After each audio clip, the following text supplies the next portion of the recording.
Les 5e dimanches, nous mettons accent sur la famille. Donc nous allons vous parler aussi un peu de la famille de Martin Luther, le grand réformateur allemand dont le Seigneur s'est servi pour réaffirmer la doctrine du salut par la foi seule, enracinée dans la grâce de Dieu. 5 piliers de la réforme protestante. 31 octobre 1517, 31 octobre 2023, dans exactement 2 jours, cela fera 506 ans depuis qu'un homme de Dieu du nom de Martin Luther a cloué sur la porte de l'église de Wittenberg en Allemagne les 95 thèses qu'il rédigea pour condamner publiquement le trafic honteux qui se faisait dans l'église catholique, trafic généralement connu sous le nom de vente des indulgences. Et nous vous dirons, mes frères et sœurs, ce qu'est une indulgence. C'est pourquoi tous les derniers dimanches du mois d'octobre, les églises protestantes mettent un accent spécial sur la réforme, car cette date doit s'inscrire avec des lettres indélébiles dans la mémoire de tout chrétien évangélique. Initié par Martin Luther en Allemagne et Ulrich Zwingli à Zurich, puis par Martin Bucer à Strasbourg, et plus tard par Jean Calvin à Paris et à Genève, en Suisse, la réforme touche la majeure partie de l'Europe du Nord-Ouest. Et au départ, mes frères et sœurs, il n'était jamais dans l'intention des réformateurs de se séparer de l'Église catholique romaine. Ce n'était pas là leur intention. Ils voulaient plutôt que l'Église abandonne le culte ou la vénération des saints, dont l'idolâtrie et la mariolatrie, l'adoration vouée à Marie.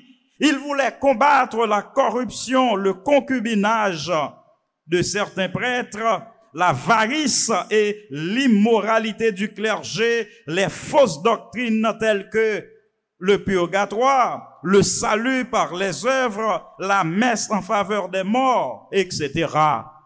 Malheureusement, mes frères et sœurs, la papauté, représentée à l'époque par Léo X, et retenez ce nom, Léo X, a refusé d'entendre la raison. Les tentatives de conciliation ayant échoué, elle aboutit à une scission entre l'Église catholique et les églises protestantes. Et nous vous dirons ce qu'est l'Église protestante au départ, d'où vient le nom. Cependant, mes frères et sœurs, l'histoire de la réformation a commencé vraiment lorsque Dieu a utilisé sa parole pour réformer la vie d'un homme. Et cet homme se donnait vraiment beaucoup de peine à mener une vie sainte en pratiquant toutes sortes de bonnes œuvres. Cet homme priait beaucoup, il faisait l'aumône et il se faisait moine et a vécu une vie presque impeccable sur le plan moral. Mais plus il se débattait à être juste et saint devant Dieu par ses propres efforts, plus il se sentait éloigné de Dieu. Cependant, un jour, en lisant la Bible, il est tombé sur cette vérité cruciale dans l'épître de Paul aux Romains, chapitre 1er, verset 18, où il est dit « Le juste vivra par la foi ». Et ce passage, mes frères et sœurs, valait plus que l'or pour Luther. C'est alors qu'il a découvert qu'il pataugeait dans l'erreur en voulant se justifier devant Dieu par ses propres bonnes œuvres. Ce fut pour lui la joie et le soulagement de toute une vie de recherche. Il a découvert que la Bible ne fait aucune mention des saints, qu'on doit prier, du culte de la Vierge, ou ni du purgatoire comme moyen de salut. Mes frères et sœurs, ces choses-là ne font pas partie des devoirs du chrétien. Et Luther était très joyeux de découvrir la simplicité de la vérité. Vous savez, mes frères et sœurs, le mensonge, l'erreur se maquille. C'est assez compliqué parce qu'on veut faire le mensonge passer pour la vérité. Mais la vérité est simple. La simplicité de la vérité. Il est important, mes frères et sœurs, de retracer en quelque peu les grandes lignes de la réformation afin que notre foi puisse être encore plus affermie et que nous puissions apprécier la vérité de l'évangile de Jésus-Christ telle que nous la trouvons à travers les pages des Saintes Écritures. Et pour nous convaincre de la vérité de cette monumentale déclaration que le Seigneur Jésus-Christ a faite dans Matthieu chapitre 16 verset 1er, lorsqu'il a dit « Je bâtirai mon église et les portes du séjour des morts ne prévaudront point contre elle. » Mes frères et sœurs, nous voudrions vous parler des 5 piliers de la réforme protestante, mais pour que nous puissions contextualiser ces 5 piliers pour vous, nous nous trouvons dans l'obligation de vous parler un peu de la situation de l'Église à la veille de la réforme, c'est-à-dire avant les années 1500. Et c'est très important. Mes frères et sœurs, nous voyons dans Actes des Apôtres une église persécutée. Les premiers jours étaient très difficiles pour l'église de Jésus-Christ. Et disons même les premières années, parce que l'église du 1er siècle, l'ère des apôtres, c'était une église persécutée par différents empereurs romains, qu'il s'agisse de Dioclétien, qu'il s'agisse de Domitien, qu'il s'agisse de Néron, le plus cruel des empereurs romains contre les chrétiens. Les chrétiens étaient jetés en prison, martyrisés, brûlés vifs, bouillis dans l'huile chaude. Mes frères et sœurs, c'était vraiment des persécutions atroces où on a jeté des chrétiens, des femmes chrétiennes avec leurs bébés aux lions, aux tigres, retenus dans un cachot pendant des jours pour affamer ces bêtes sauvages-là et ensuite les lâcher dans le cirque contre les chrétiens.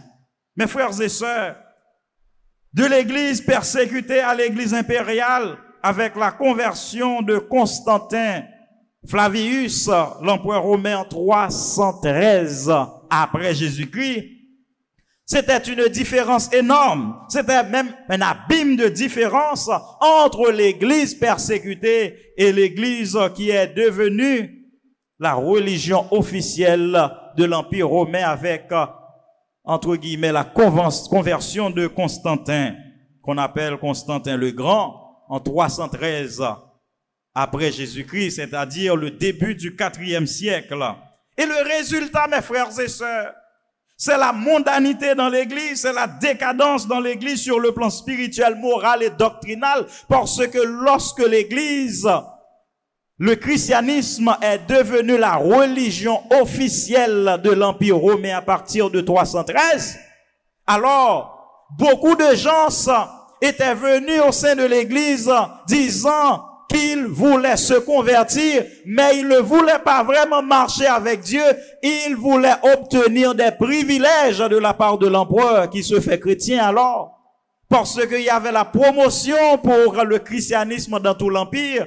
Et Constantin a déclaré que le dimanche, qui est le jour de la résurrection de Jésus-Christ, devait être adopté par tout l'empire comme jour férié. Mais c'est pas lui qui a ordonné ça dans le monde entier. Les chrétiens avaient cette pratique bien avant. L'apôtre Paul se réunissait les dimanches avec les chrétiens pour la Sainte Seine et la cueillette des offrandes pour les saints. Mes frères et sœurs, c'est pas Constantin qui est venu avec le dimanche pour les chrétiens. Il n'a fait que reconnaître le jour des chrétiens et l'a officialisé dans son empire. Donc je veux que ça soit clair pour tout le monde parce qu'il y a beaucoup de détracteurs qui disent que oh c'est Constantin qui est venu avec le dimanche. Non, c'est un mensonge, c'est un pur mensonge. Il n'a fait que reconnaître le jour des chrétiens. Et il s'est fait convertir alors dans cette nouvelle religion et il a adopté ce jour et il a publié un décret pour que ce jour-là soit férié dans tout l'empire parce que l'empereur va prendre un culte. Est-ce que vous comprenez, mes frères et sœurs? Ainsi, lorsque cet homme s'est fait convertir, entre guillemets, parce que nous ne sommes pas sûrs si sa conversion a été réelle, parce que peu après, il a convoqué tous les pasteurs, l'église de Jérusalem, l'église à Rome, donc à laquelle l'apôtre Paul a écrit une lettre. Donc il y avait des pasteurs à ces églises-là, l'église d'Antioche. Il a convoqué les pasteurs et il a pris sur lui-même le titre d'évêque des évêques. D'où l'association entre l'évêque de Rome, alors l'union entre la politique et la religion dans Rome. Donc lorsque Constantin s'est déclaré évêque des évêques, eh bien lorsqu'il a déplacé la capitale de l'empire de Rome à Byzance, c'est-à-dire Constantinople, qu'est-ce qui s'est passé? Le pouvoir de l'évêque de l'église de Rome s'est accru. Et il s'est proclamé le chef politique de la ville aussi. C'est pourquoi, mes frères et sœurs, ce que nous voyons aujourd'hui a une histoire. C'est pourquoi le plus grand chef de l'église catholique romaine aujourd'hui est un président au Vatican. Ça a une histoire. Ça a une logique, mes frères et sœurs. Nous ne sommes pas contre. Nous ne portons pas contre quiconque. C'est-à-dire, mes frères et sœurs, nous ne levons pas contre personne. Nous proclamons seulement la vérité parce que nous voudrions que vous sachiez pourquoi les choses sont comme elles sont aujourd'hui. Les choses ne tombent pas du ciel comme ça. Il y a des préparations, il y a une histoire, mes frères et sœurs. Il y a un contexte qui a amené tout cela. Donc, avec la conversion de cet empereur romain, donc, l'église est devenue une église non centrée sur la parole du Seigneur, comme l'a voulu l'apôtre Paul, l'apôtre Pierre et tant d'autres, les autres apôtres qui ont combattu pour la pureté de la foi et l'évangile pur de Jésus-Christ. L'église est passée de l'église militante à l'église mondaine, où des gens se déferlent sur l'église pour venir se faire baptiser comme chrétiens pour avoir des privilèges de la part de l'empereur. Et c'est pourquoi certaines personnes ont dit, mais s'il en est ainsi, pourquoi attendre que nos enfants deviennent grands pour se faire baptiser? Baptisons-les dès l'enfance afin qu'ils puissent grandir, sachant qu'ils auront des privilèges de l'Empire romain. D'où le baptême des enfants. Mes frères et sœurs, vous devez connaître un peu d'histoire, un peu de notre histoire. Ainsi, mes frères et sœurs, à partir de 313 après Jésus-Christ, il y avait beaucoup d'abus au sein de l'Église.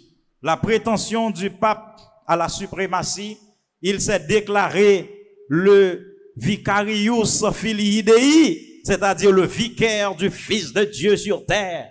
Mes frères et sœurs, c'est une folie, mes frères et sœurs. Personne ne peut jouer ce rôle. C'est Jésus-Christ lui-même qui est le médiateur entre les hommes et Dieu. Mais personne ne peut jouer ce rôle parce que, en prenant sur lui le titre de vicaire du Fils de Dieu, le pape s'est proclamé en tant que Jésus-Christ lui-même. En prenant sur lui le titre de Saint-Père, il a usurpé la place de Dieu parce que c'est Dieu le Père qui est appelé Saint-Père dans la Bible. En prenant le titre de souverain pontife, il a voulu usurper le rôle du Saint-Esprit. Mes frères et sœurs, vous devez comprendre un peu, nous n'avons rien contre personne. Nous parlons de l'histoire, d'où nous venons. Et c'est très important. Il y avait tout un mouvement au sein de l'Église. Des hommes viennent se consacrer comme moines pour chercher la communion entre parenthèses avec Dieu. Des hommes qui ne voulaient pas se marier, des femmes qui ne voulaient pas se marier. Donc, et une richesse s'est accrue au sein de l'Église en général. Et lorsqu'on visitait les abbayes, là où on gardait les moines et les sœurs religieuses, c'était vraiment des gens très riches. Et pourtant, ils avaient fait vœu de pauvreté. Mes frères et sœurs, il y avait un évêque à Rome qui a dit au pape en cette époque-là, si Saint-Pierre était pauvre, aujourd'hui nous ne pouvons pas affirmer que nous sommes pauvres car nous sommes regorgés de biens et de richesses. Parce que tous les pays qui se disaient chrétiens, on parle de l'Angleterre, on parle de l'Allemagne, de la France, de la Suisse, on parle de l'Espagne, tous ces pays-là ont contribué à faire la richesse de Rome. C'était vraiment extraordinaire. C'était une situation où les gens vivaient une vie pompeuse, une vie de délices sur le plan économique, et pourtant les âmes étaient desséchées. Les âmes restaient sans la connaissance de la parole de Dieu. La Bible, la parole de Dieu était bafouée. La vérité a été cachée, mes frères et sœurs. C'était l'avarice du clergé et cela a provoqué la convoitise des princes. Même les rois convoitaient la richesse des églises à cette époque-là parce que c'était les citoyens des pays qui payaient pour tout, qui donnaient toute la richesse dont l'église avait disposé. Et en plus, si quelqu'un pouvait trouver une Bible pour affirmer la vérité de l'évangile, le salut par la foi seul, il y avait un tribunal qu'on appelle Inquisition, un tribunal ecclésiastique institué pour juger et condamner les hérésies. Mais hérésie doit être comprise non comme enseignement contraire à la Bible, mais toute position doctrinale contraire à l'enseignement officiel de l'Église. Et c'est très important, mes frères et sœurs. Donc, quelqu'un était hérétique en affirmant la vérité de la Bible, parce que c'est contraire à ce qu'enseigne l'Église. Mes frères et sœurs, aucune Église n'est au-dessus de la Bible. Aucune Église, aucune dénomination n'est supérieur à la Bible, la parole de Dieu. Au contraire, nous devons nous courber à ce que la Bible affirme, à ce que la Bible enseigne. Ainsi, mes frères et sœurs, non seulement il y avait l'Inquisition, mais l'Église répondait mal aux angoisses des fidèles. Les fidèles vivaient dans l'angoisse du salut. Ils avaient peur de la mort et de l'enfer. Et comme conséquence, c'était le développement du culte de Marie, demander aux saints morts de prier pour eux. Culte des saints, des reliques, et la pratique des indulgences. Des gens avaient peur, mes frères et sœurs. Même si on faisait partie de l'église à cette époque-là, et on avait un parent qui est mort, on dit que personne ne peut avoir la certitude du salut. Eh bien, les gens commençaient à s'inquiéter sérieusement pour le salut des âmes de leurs parents qui se trouvaient dans un lieu imaginaire qu'on appelle purgatoire, pour dire que, même si on a marché avec le Seigneur durant sa vie, on n'est pas totalement saint pour entrer dans le paradis. Il faut passer des années à purger ses peines dans le purgatoire, un état intermédiaire avant d'entrer au ciel. Eh bien, les gens avaient très peur. Imaginez-vous, mes frères et sœurs, vous avez un grand-père, vous avez un père, vous avez une tante, vous avez un oncle, et on vous dit que ces gens-là souffrent dans le purgatoire, et si vous payez une messe pour ces personnes-là, eh bien, on va vous délivrer un certificat qu'on appelle indulgence pour libérer les âmes du purgatoire, d'où le libéra. Donc, on doit chanter le libéra pour libérer les âmes de ces gens du purgatoire pour les faire passer au paradis. Mes frères et sœurs, c'était le trafic honteux des indulgences. Donc c'est quoi une indulgence?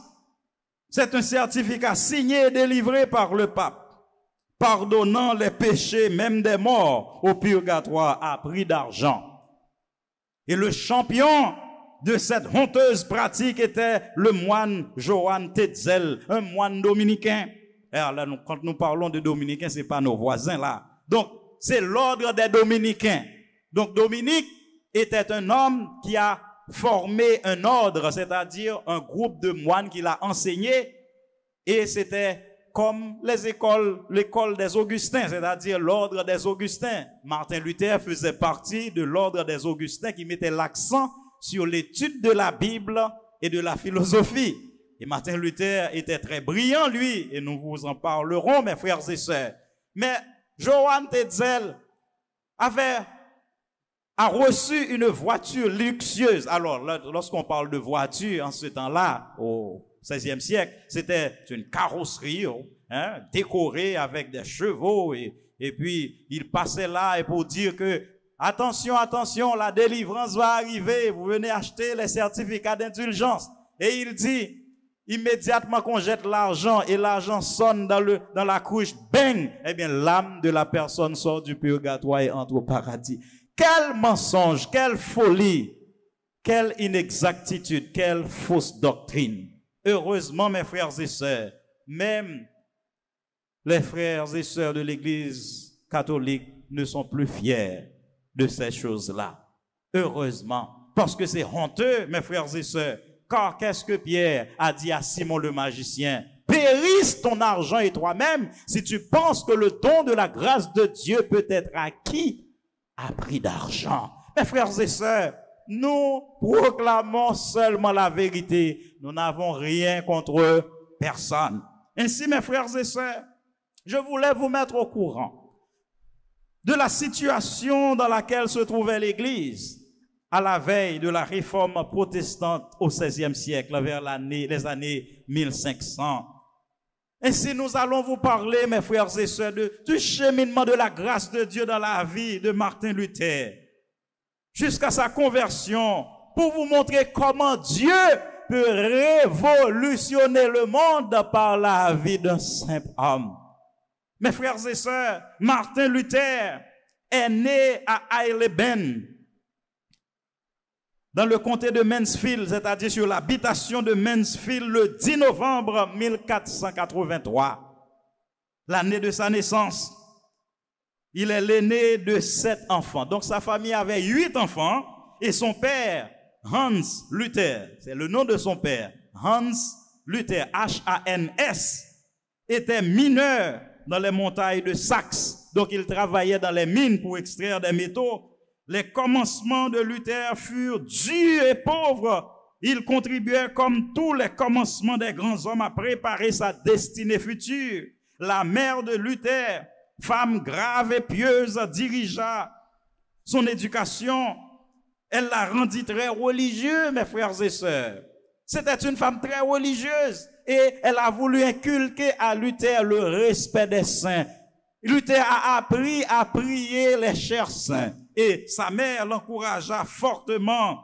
Sa mère étant une fidèle de l'Église catholique romaine, mais elle était très superstitieuse, mes frères et sœurs. Elle enseignait aux enfants le respect de l'Église et des saints. Luther a été envoyé aux écoles de Magdebourg à Eisenach, en Allemagne.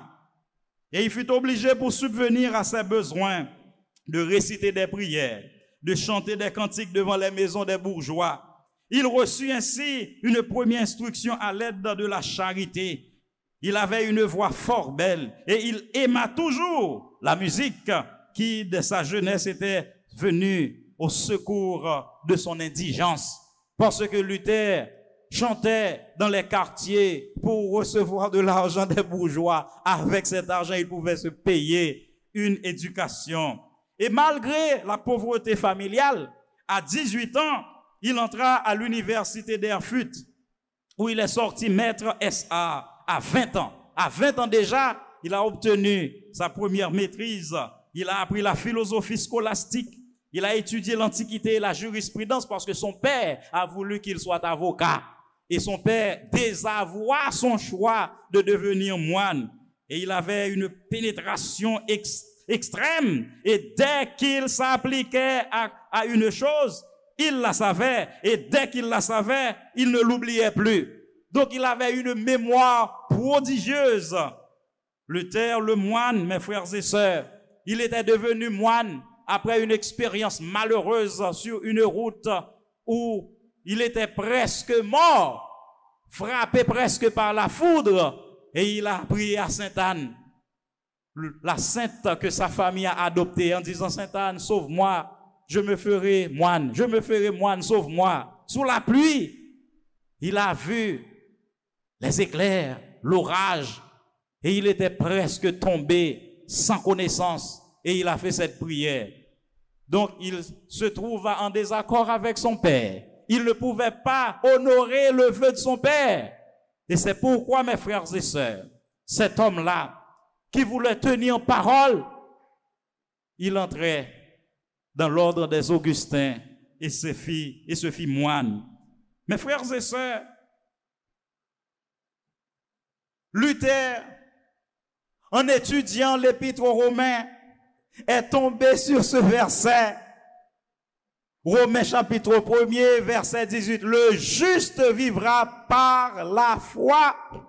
C'était pour la première fois qu'il a découvert cette vérité cardinale des Saintes Écritures.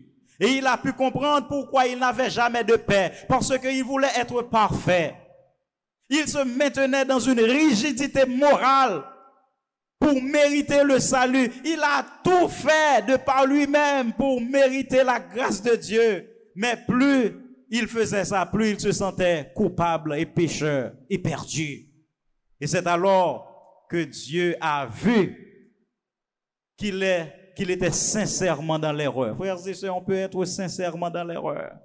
Et Dieu a volé au secours de ce jeune homme. Et il lui a révélé la vérité biblique. Et c'est pourquoi, mes frères et sœurs, le 31 octobre 1517, Luther a écrit 95 thèses contre la vente des indulgences et a placardé ça sur la porte de l'église de Wittenberg, là où il était prêtre, pasteur. Mes frères et sœurs, Luther n'avait jamais l'intention de laisser l'église. Il a voulu réformer. Il a voulu amener les gens à retourner à la simplicité de la vérité biblique. Malheureusement, le pape ne voulait pas la réforme. Et c'est pourquoi, mes frères et sœurs, en 520, il a décrété dans la bulle d'excommunication de Luther que Luther n'était plus reconnu dans l'église. Et c'est ce qui a forcé Luther à se séparer de l'église. Et c'est ce qui a forcé les réformateurs à tourner le dos à l'église, mes frères et sœurs. Ils n'étaient pas des agents de division comme on veut le faire croire. C'est pas vrai. C'est un mensonge, mes frères et sœurs. Ils voulaient rester attachés à l'église. Ils voulaient seulement qu'on retourne à la Bible. Calvin, John Knox, Zwingli, ces messieurs-là, Luther, ils ont voulu seulement s'attacher à la parole de la vérité. Ils ne voulaient pas laisser l'église. Mais lorsqu'on a excommunié Luther, il a dit, bon, je n'ai pas le choix. Et tous les gens qui étaient convaincus de la vérité de l'évangile, ils se sont séparés et on les appelait des protestants. Donc c'était à l'occasion de la diète, l'Assemblée de Spire en 1529 que pour la première fois, le nom de protestant fut donné aux réformés. Retenez cette date, mes frères et sœurs. 1529. Donc le 19 avril 1529, 5 princes et les représentants de 14 villes répliquent par une protestation solennelle contre l'excommunication de Luther. Ils disent, nous protestons devant Dieu. Est-ce que vous êtes avec moi, mes frères et sœurs? Ils affirment, nous protestons devant Dieu, ainsi que devant tous les hommes, que nous ne consentons ni n'adhérons au décret proposé dans toutes les choses qui sont contraires à Dieu, à sa sainte parole, à notre bonne conscience, au salut de nos âmes. De là, le mot protestant sous lequel se feront plus tard appeler l'ensemble des partisans de la réforme fut donné. Donc, au sens propre, mes frères et sœurs, professer sa foi, c'est ça, oui, protestant. Professer sa foi, du latin pro, pour, et testare, qui signifie témoignage. Mes frères et sœurs, protestants, vous devez connaître vos origines. Vous ne devez pas répéter un mot que vous ne comprenez pas. Nous protestons contre les abus. Nous protestons contre le mal. Et nous attestons la vérité de l'évangile de Jésus-Christ. Et c'est très important, mes frères et sœurs. Et je reprends.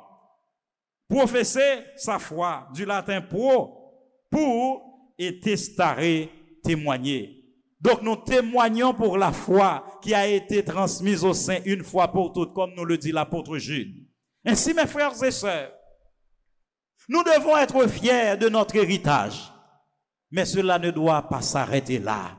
Nous devons continuer le combat, car Satan développe d'autres stratégies pour perdre des âmes. Satan ne change pas d'objectif, il change seulement de stratégie. Et c'est pourquoi, mes frères et sœurs, nous devons nous adapter à la parole de Dieu pour détecter les machinations de Satan, pour mettre en déroute ses stratégies, parce qu'il veut la perte des âmes. Mes frères et sœurs, les réformateurs nous ont précédés par leur courage, par leur foi, par leur détermination de rester attachés à l'enseignement de la parole de Dieu. Nous aussi, nous devons le faire et nous devons aller plus loin. Aujourd'hui, mes frères et sœurs, l'Église est menacée. Par quoi? Par l'homosexualité. Par quoi? Par l'écuménisme. Aujourd'hui, il y a des gens qui se disent serviteurs de Dieu, mais qui n'ont pas honte d'entrer dans toute forme de compromis pour trouver de la nourriture, pour trouver de l'argent.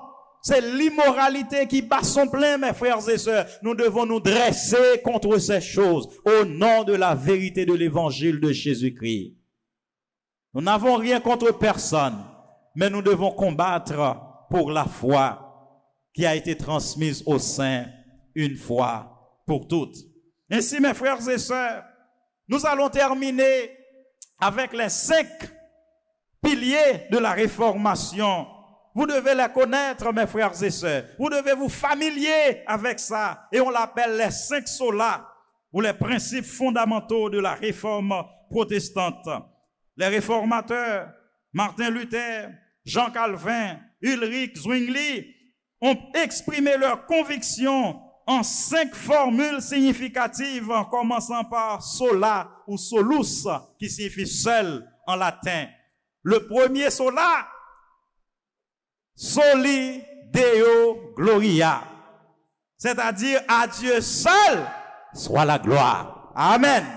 À Dieu seul soit la gloire. Dieu seul doit être adoré. Dieu seul doit être prié. Selon Ésaïe 42, verset 8, je suis l'Éternel, c'est là mon nom. Je ne donnerai pas ma gloire à un autre, ni mon honneur aux idoles. C'est pourquoi, mes frères et sœurs, en tant que chrétiens évangéliques, nous ne confectionnons pas des images. Nous ne confectionnons pas des images, voire les adorer. Dieu seul mérite d'être adoré. Si vous vous souvenez de la réaction je dirais violente même de Dieu contre la fabrication du veau d'or, eh bien, vous comprendrez pourquoi, mes frères et sœurs, les enfants de Dieu ne doivent pas représenter Dieu sous une forme quelconque. Dieu l'a défendu péremptoirement à travers les 10 commandements. Il dit, tu ne te feras point d'image taillée. Et c'est très important. Donc, le premier sola, soli Deo Gloria. À Dieu seul soit la gloire. Deuxième sola, sola gratia. Le salut n'est pas le résultat de nos efforts ou de nos mérites, mais s'obtient par la grâce seule de Dieu. Sola gratia, la grâce seule. C'est par la grâce que vous êtes sauvés, par le moyen de la foi. Et cela ne vient pas de vous, c'est le don de Dieu. C'est ici, mes frères et sœurs, la base du sacerdoce de tous les croyants. Personne ne doit venir au pasteur pour dire, pasteur, je viens confesser mes péchés devant toi. Non, on confesse ses péchés dans le secret devant Dieu, car Dieu a fait de nous un royaume des sacrificateurs pour Dieu son Père. La même mesure de grâce que Dieu a donnée au pasteur est cette même mesure de grâce qui est disponible à tous les croyants en Jésus-Christ. Mes frères et sœurs, personne n'est plus saint que d'autres en Jésus-Christ par position. Une personne peut avoir plus de maturité spirituelle que d'autres. Une personne peut être plus obéissante dans la foi que d'autres. Mais personne n'est plus sanctifié sur le plan de la justification. Il n'y a pas de degré dans la justification. Il y a degré dans la sanctification, mais il n'y a pas de degré dans la justification. Nous tous sommes justifiés au même titre, au même degré en Jésus-Christ. Mes frères et sœurs, soli Deo Gloria, sola gratia. Et ensuite, troisième slogan, solus Christus, Jésus-Christ seul. Christ seul. Jésus-Christ est le seul médiateur entre Dieu et les hommes. Mes frères et sœurs, nous ne disons pas adieu par Marie, nous disons adieu par Jésus-Christ. C'est pourquoi nous prions non au nom des saints, non au nom de Marie, mais au nom de Jésus-Christ. Car l'apôtre Paul le dit clairement dans 1 Timothée 2, verset 5. L'apôtre Paul dit, car il y a un seul Dieu et aussi un seul médiateur entre Dieu et les hommes, Jésus-Christ, homme. Amen. Seul médiateur. Donc, il n'y a pas de souverain pontife sur terre. Il n'y a pas de constructeur de ponts spirituels sur terre. Jésus-Christ est l'échelle que nous devons prendre si nous voulons parvenir à Dieu. Amen. Soli Deo Gloria, sola gratia, solus Christus.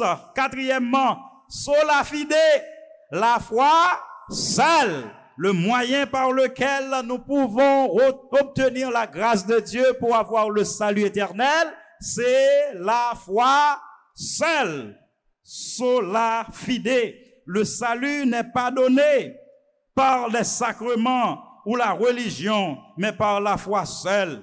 Apôtre Paul dit dans Romains 5, verset 1er, étant donc justifiés par la foi, nous avons la paix avec Dieu par notre Seigneur Jésus-Christ. Mes frères et sœurs, si vous croyez que vous pouvez faire beaucoup de bonnes œuvres pour mériter la grâce de Dieu, vous allez vous sentir vide comme Luther avant sa conversion.